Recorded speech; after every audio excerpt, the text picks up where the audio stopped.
gentlemen, welcome back to another Planet Tyro podcast with your host Donald Wanda, and a guest that we have on quite regularly. Maybe we heard from him for a while, but we're going to talk about something that he's brought up, which is perfect for this month of celebrating international animation. So without further ado, let me reintroduce my good buddy MAMPERS. Welcome back. Yo, yo, yo, people in the airwaves, how you doing?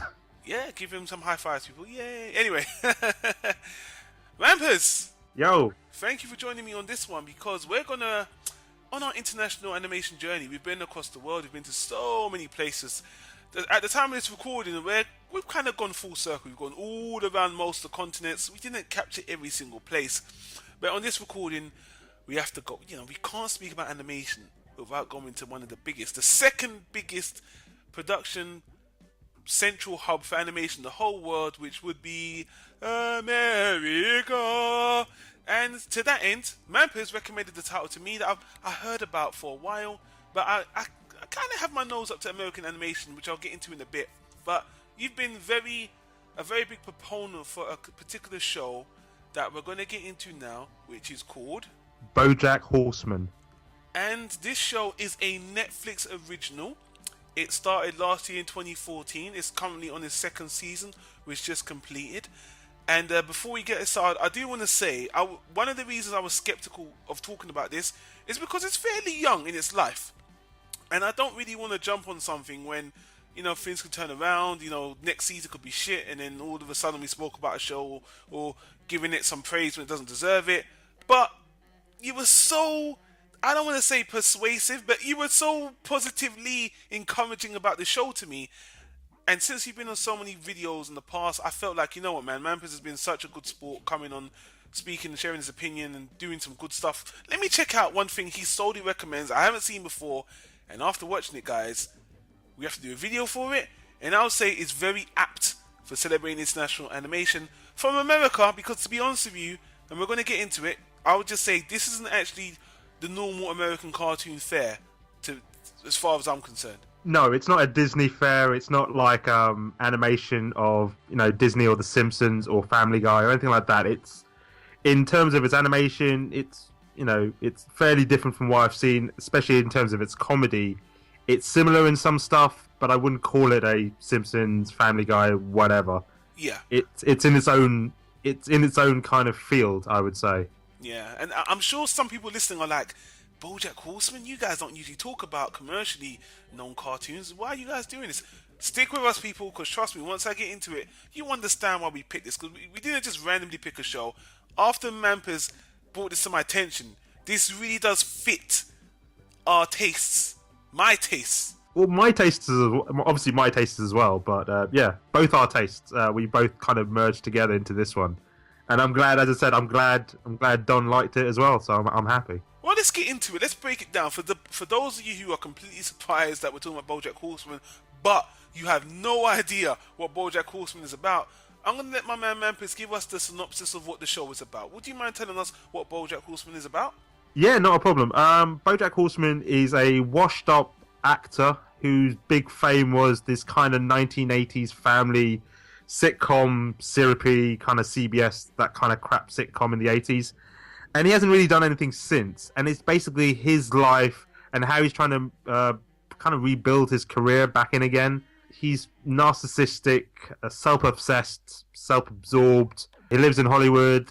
He has a couple of friends, I'm saying in inverted commas, and people he hangs around with. One of them is Todd, his layabout kind of friend, slacker friend. His agent, Princess Caroline. Diane, his ghostwriter. Yeah. And the man himself, or the dog himself, Mr. Peanut Butter. Bojack Horseman, as his name says, he's a horse. He's a horse, and it's in a world where humans and animals live together in anthropomorphic kind of ways. Yeah. So Bojack Horseman is a fully talking horse. Mr. Peanut Butter is a fully talking dog, Golden Labrador to be specific, and Mrs. Caroline is a fully talking cat. But as I said, it's not like Disney. It's not that kind of it's all cutesy and everything else. It's quite serious. It's very, very adult. And when we mean serious, we don't mean it's over dramatic. We just mean that they take the world seriously. That the whole point of humans and animals living together. It's completely willy-nilly. It's completely normal. You know, they play on it, which we'll get into they play Yeah. using comedy elements to those ends, that they're animals and stuff, which is really cool. But in the world, it's just normal. Humans and animals have lived together. They don't really discuss for how long. It's not really important. That's just how it is. And like you said, they're anthropomorphized. They're all talking. They all have relationships. They all have sex together. And that Yeah. it's a really cool hook to the show. They don't mention it ever, and it's one of the most unique things about the show, just coming in. But before we get more into it, let me just talk about my thing of American animation. Now, Okay. the reason why I avoid American animation in general is because, like you were kind of hinting on, a lot of it is mostly Disney centric. Most of it is aimed towards kids. I mean, the whole term cartoon is synonymous with children, or synonymous with child friendly, or for kids. Cartoons means animation for kids. That would probably be the Americanized or the dictionary definition of it. So when I look at American cartoons, most of them are comedies. Most of them are centered towards children, or they're comedy satires like Family Guy, like The Simpsons, like South Park. They're not all the same, but in American cartoons, I feel like I've seen so much of the same thing on two levels, either sporadic comedy for adults or dumb random comedy for kids, and no in between. I that's the thing. I feel like when I was trying to explain to somebody what was BoJack Horseman, and they say, well, "What is it like?" I said, "Well, I can't really describe it because it's not like your Adult Swim cartoons, even though it is an adult-like cartoon." Yeah. Because Adult Swim is kind of really wacky, really surreal, or just really graphic in terms of its sex, violence, or drugs, or whatever. This is, yeah, it has some kind of adult themes, but it's more serious in terms of some of its themes about, you know, self-identity, depression, where you are in life, how things are going.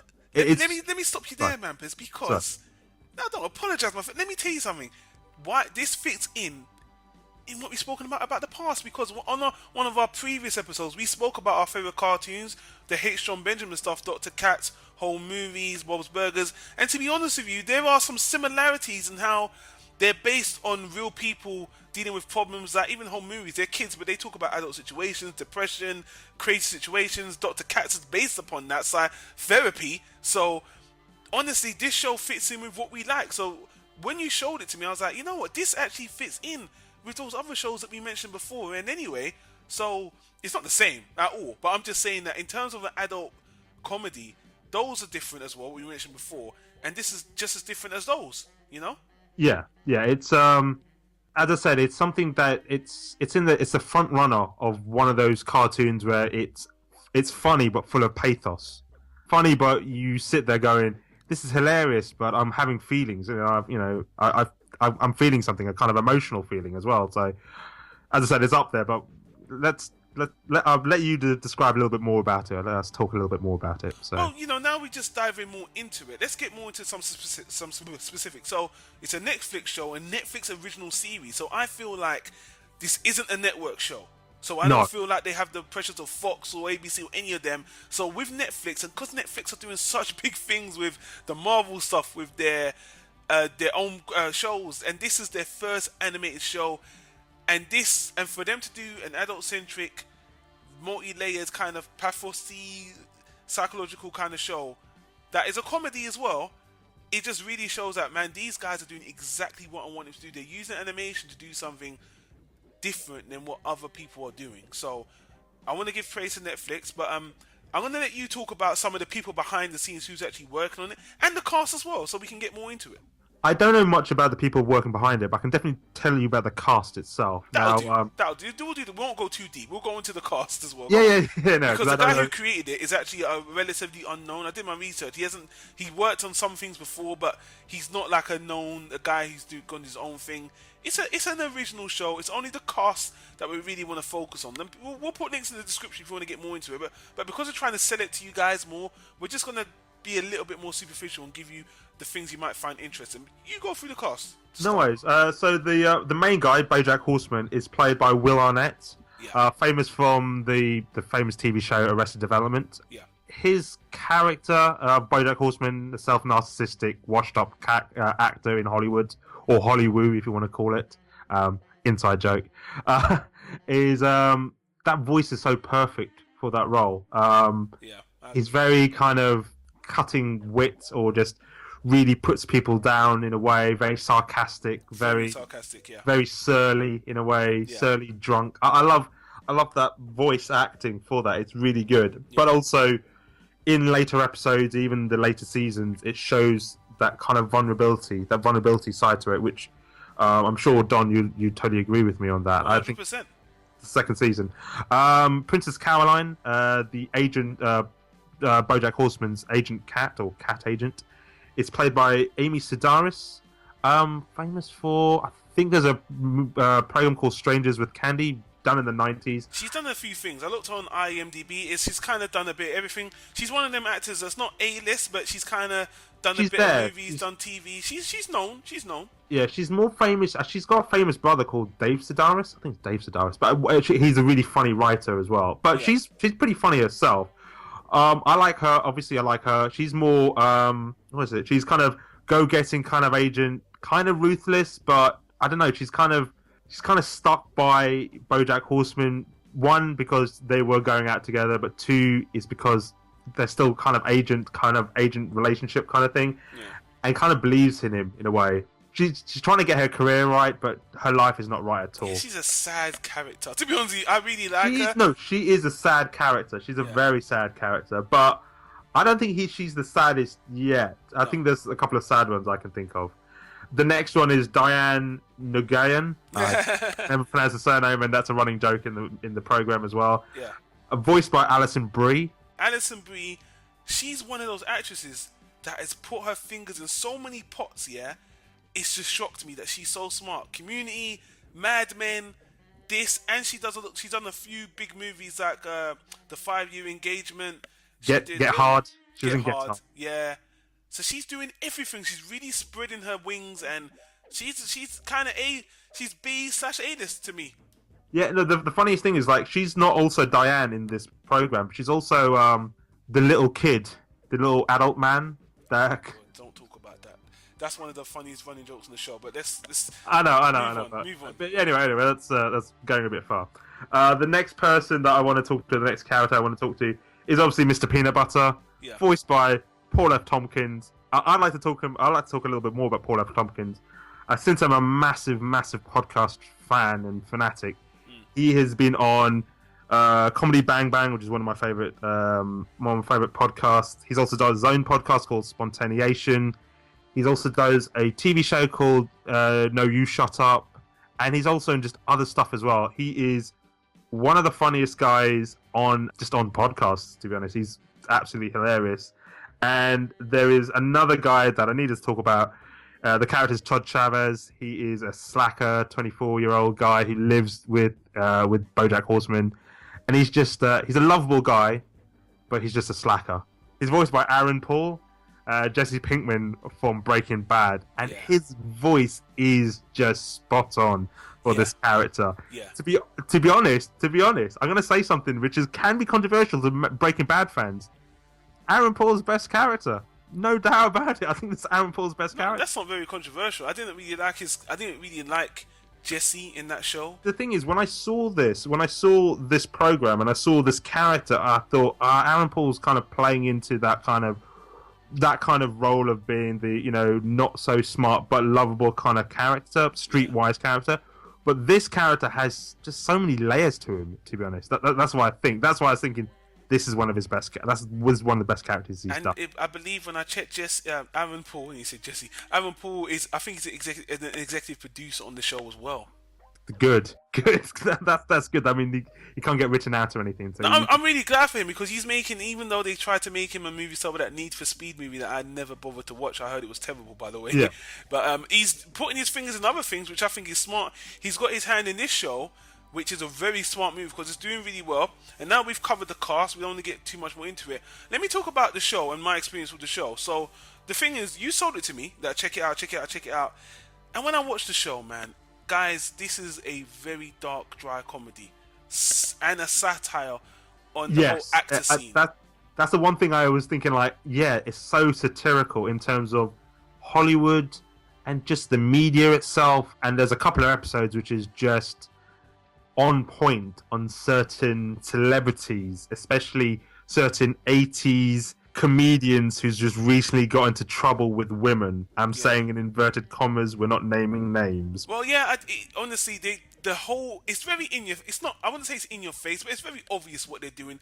But they do it in such a great way that in the first episode, I saw Bojack Horseman, he was having sex with a girl, and he saw his old TV show on, and he just threw her off his, on top of it, I'm watching my show! And look what I said! Look at my line! Oh my god, those were the good days! And he's so obsessed with his past victories, and it reminds me of Birdman, where you get to see behind the scenes of a traumatized character, especially in the second season where he's got another production. Not too much spoilers, but you get to see behind the scenes what you see his career as a wash up, him getting back into the career. They do flashbacks of him, like the flashbacks of him when he's a kid, to be honest, are so ridiculously hilarious. Him wearing a sailor suit and his parents being very abusive and stuff. Emotionally abusive parents. Not physically, not sexually, just emotionally abusive parents. I just want to say, this show was so funny and not in a conventional way. I honestly don't think a lot of people are going to like this show because it's very dry humor. It's not in your face. Some of the comedy is a little bit on the nose, but most of it is dry, very sarcastic. Yeah. It's dry, it's sometimes quick, and sometimes background humor as well, especially some of the stuff that's going around in the background, or just when it's cutting into other scenes. Actually, to that point, the fact that they're animals, they use that for the comedy. Like they actually play on some animal stereotypes, some animal mannerisms as the jokes. Like Princess Caroline. There's a time where I think Bojack Horseman just kicked her out of the car and she landed on her feet. Yeah, that's it. They were doing so many things. There's this, was it a snake or something? It's just very slippery. They do all these things that are very clever and you would think it's obvious, but for so long they don't do it. Like they'll just be normal animals, and then out of nowhere they'll just do something like a dog, like that dog Mr. Peanut Butter. He'll just be talking really fast, and all of a sudden he'll see a ball and he'll just chase it. Yeah, exactly. I mean, like the actual human, they've got human characteristics, but at the same time, when it needs to be, they act like they're animals that they are. So, but they do it in a way. The thing that makes it like they don't do it in a childish way. It's very creative, very inventive. And I have to say, guys, you guys listen to this, looking at the show from the offset, I was just thinking, I didn't know the premise, but after the first episode, I thought, well, this isn't as bad as I thought, but it's not that. It is whatever. Then as the series went on, another thing that really impressed me about the show is that it's it has continuity. We're watching Bojack Horseman through his life, and not every episode just resets and this episode's about Bojack going to the beach, or this episode's about him going to no. It progresses. The whole series from season 1, season 2, season 3. It's progressively going in a direction. Every episode builds up on the last. Sometimes it even ends on a to be continued. And I like that because I feel like I'm watching an animated show. Yeah, you're watching a story that's unfolding, rather than with The Simpsons or with Family Guy, where it just like resets. There's a new story within that half an hour. It's like, no, the story is carrying on, and there's kind of consequences, or there's kind of aspects to it. It's like a drama. It's like a comedy drama in a way. And they haven't really done that in a lot of. And they do it sometimes with serious series like the Avatar: Last Airbender and stuff. But with comedy, they've never really done like this before. Even other shows we've done like Seinfeld and stuff, the continuity is very hard to pick up on. But this is it feels like every episode is the following day, or it follows the same situation. And guys, I'll get into my little bits and pieces in a bit, but season 1 I really liked, really strong. I thought, wow, this series is going to be great. And season 2 was even better, guys. Honestly, I know I'm kind of wrapping this up really fast, but this is the best thing I've seen in American animation in a while. Not just from I didn't talk about the aesthetics. Aesthetics is okay. I mean, aesthetics is pretty, not the greatest. It's good, but it's not the greatest. Yeah, I was just about to say, the animation isn't stand out. It just feels like a typical cartoon, but it's what they do with it that's what separates it apart. Yes. And even there's an episode now. I don't want to bring up too many episodes because I don't want to spoil anything for anyone. There's an episode where they get high as Oh, fuck. yes, yes. And then they show you that, yeah, you know what, we can get creative with the animation because they do a lot of things. They use a lot of different types of animation, so they can if they wanted to, but they use it when it's appropriate. So again, looking at this from a person who loves animation and how they fuse the comedy with the storytelling and getting creative when it's necessary or when it makes sense. This honestly, this thing all comes together with the actors, the story, the animation, the whole thing, and it being a comedy that's continuous. You know what, man? I'm seriously impressed. And I gotta let you talk about it more because honestly, that's most of what I got to say. I would say other things, but I was really impressed by this show. I think for me, like, okay, so I'll tell you how I got into it. I mean, loads of people were talking about it on Facebook and on BuzzFeed and everything else you were reading. So I thought, you know what, I'm just going to start watching it, and I just fell in love with it. The first couple of episodes of the first season was okay. It was just setting the scene. It was funny, but not, oh my god, I need to watch more of this. It was more when it was getting more nearer the end of the first season, it was hitting its stride. And I think it was hitting its stride because it wasn't ha funny. It was getting more, as I said, serious, full of pathos, had feelings to it, but still made me laugh. Yeah. It was the second season that turned it around. I was like, yeah, they're really hitting it, because the first season was kind of like, oh, look at this washed up actor. He's trying to get out of his old life and try to, rebuild himself again, which is good. But it kept on going back to horsing around or going back to that kind of aspect to it. Yeah. Now that's been established in the first season, the second season just kind of built it up more so to see where else he can go and see what else he can do. And that's why I'm kind of looking forward to the third season, because there's a lot of hints that's been dropped to where it could go next. And I would love to see where he'll go next, to be honest. I mean, the second season ended on a very serious and a somewhat dark place that made me feel like, you know what, man, I'm not just watching an animated show, I'm watching a character. I'm watching someone that is actually making me feel, making me emote about, you know what, man, I really care about this guy. It's a program that I have no qualms admitting this. There were moments in this cartoon which I sat down and I felt kind of sad. Like, I felt sad, or I felt a bit teared up, or just a little bit depressed, because I was like, this cartoon is making me kind of depressed. I still like this cartoon, and that's the thing. Is like, it's not a depressing cartoon. It's not Watership Down or anything like that. That's depressing, or that's kind of horrific. But it's a funny cartoon, but it does have a lot of feeling, and it does have a point to it. They have conversations. They have conversations in the show which are serious about relationships, about their future, about them as people. That makes you even forget you're watching an animated show. Yeah. I mean, I look at BoJack Horseman, especially near the end of the first season, the rest of the second season, and some of the characters as well, some of the other characters. This whole show is about depression. Yeah, really, it is. It's about people's depression and people, how they relate to it, or how they react to it. And it's to me, I think it's fascinating to see how that is. I mean, you said Princess Caroline is a very sad character. Yeah, she is a very sad character. But so is Bojack, and so is Todd, and so is Diane, and even Mr. Peanut Butter, who is the most energetic, the most lively person. He also has moments of depression and self-doubt. He's my favorite character. He's got. I don't want to get too much into it, because if you guys haven't seen it, it's not going to make sense. But he has an earnestness to him. But he has some of the most character-revealing moments in the show that I was like, wow, man, you can be naive, but this guy's a person. And it's kind of, if you look at it, I don't want to get pretentious, but if you look at a meaning, it's kind of like these people are animals, but deep down they're people. It doesn't really matter whether you're human or whether you're animal. I don't want to get too deep, but when you look at it from the offset, it's like, you know what? They're trying to make a point that whatever you are, whatever race you are, wherever you come from, we're all connected and we all have these things. Because as you said, it deals with depression, and it also deals with broken dreams or unattained wants, desires. Past glories. Yeah, or past glories, and because there's so many characters that have different types of depression or different kinds of disappointment, you use the word pathos, it has tons of pathos. So I was really, Mampers, I have to say, man, you really hit on one here. And let me go back to say what I said in the beginning. Now, like I said, I didn't want to speak about this show because I felt it was too early, it's only 2 seasons in. But after I finished the second season, I called you and I said, you know what, man, even if it stops right here, this was something really, really special. Yeah, definitely. It's one of those programs which I'm sitting there, and as I said, I don't watch any recent TV shows. Like, I'm watching old TV shows. This is up there with one of my favorite TV shows ever.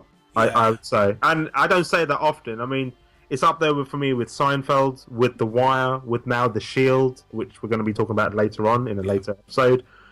It's up there. It is really up there, to be honest, because it's one of those things where I even got it on my phone, and even today I was watching it on my phone, and I missed my train stop, so I had to get back, and I'm still watching it. And I don't care. I'm late for work. I'm still watching BoJack Horseman. So, well, guys, listen. You guys know how much of a critical son of a bitch I can be. You guys know this.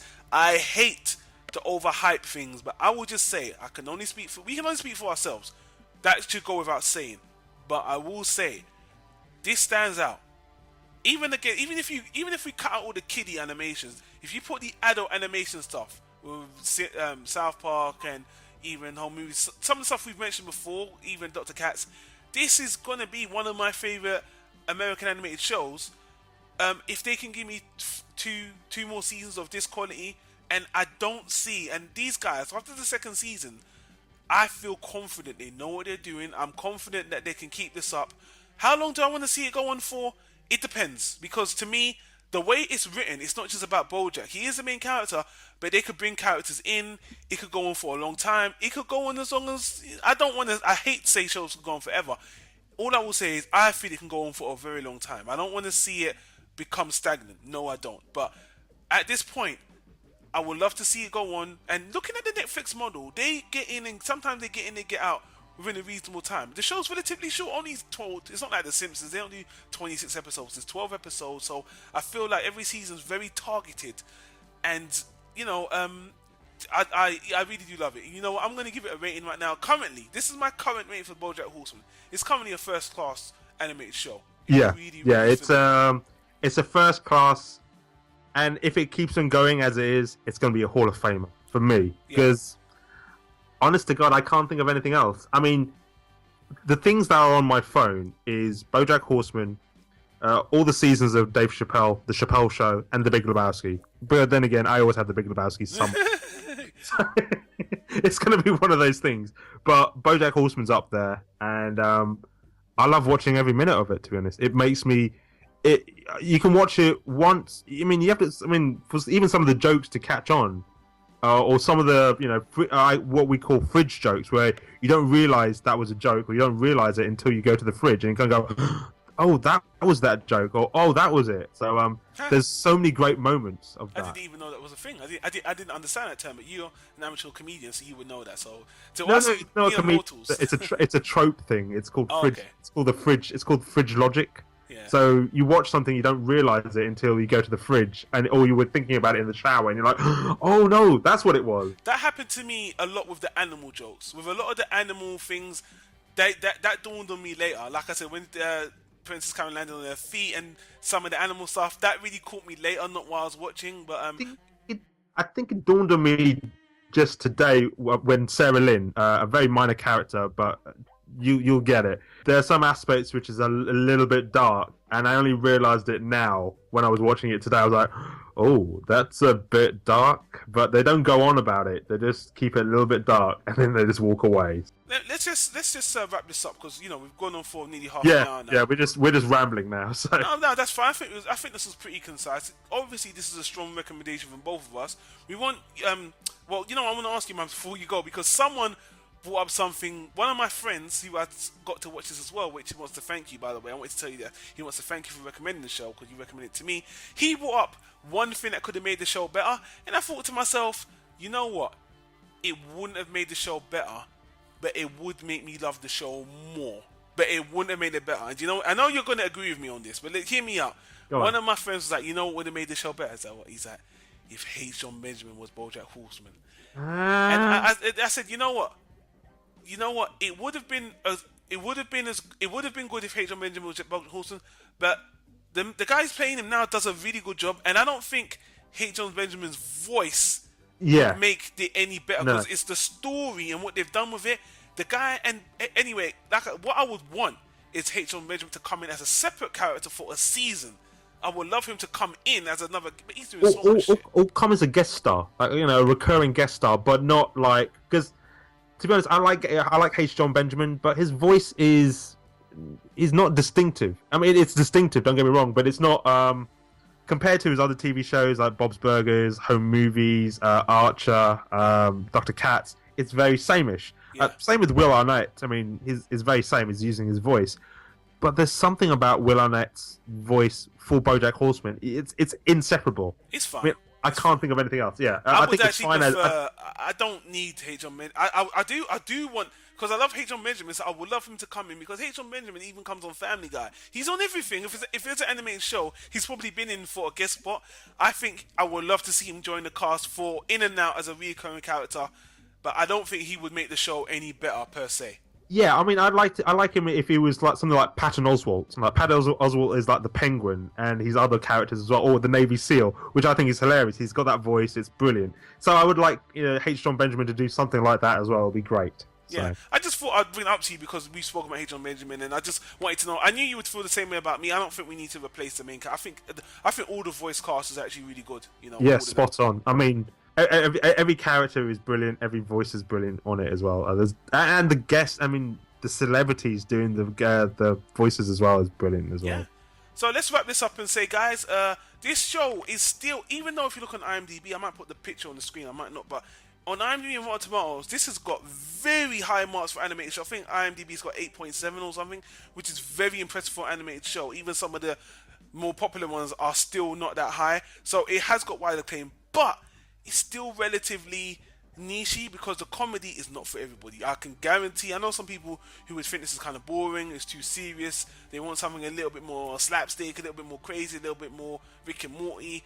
There's tons of shit out there.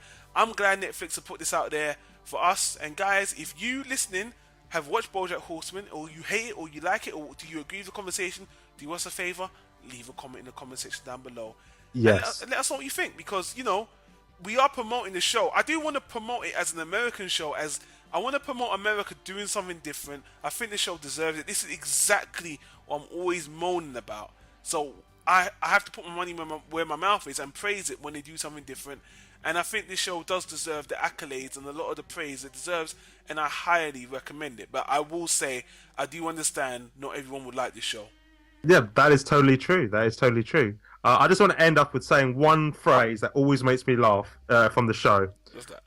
What? You and me in the same room? What is this, a crossover?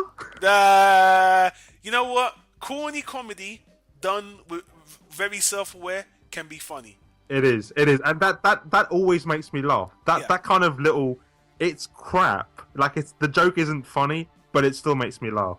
It's not funny, but it is funny, and the people around him see it as lame, and that's what makes it funny. Just like puns are lame, but they can still be funny, done the right way, you know? Exactly. So anyway, guys, we rambled on for nearly 35 minutes. Thanks for watching. If you look on the screen, you'll see annotations to all the other stuff we do on animation, TV shows, movies, whatever. It's been the month of celebrating international animation. This may be the very last video I upload for that month. It's been a great ride. If not, then you'll find another video. But if so, I'm still glad we had Mampers on to do this one, because again, a massive thank you. Thank you. Thanks a lot. Okay. I thought you were stopping me to... No. I just went yo. That's it. Okay, you threw me there for a minute, man. But anyway, guys, thank you for listening, sticking with us for this long in this month. Mampers, again, many thanks, my brother. We'll have you on again because you know we're going to talk about something else, right? But that's going to be for another day. That is. I'll see you guys later. All right, guys. Thanks for watching. See you later. See you later.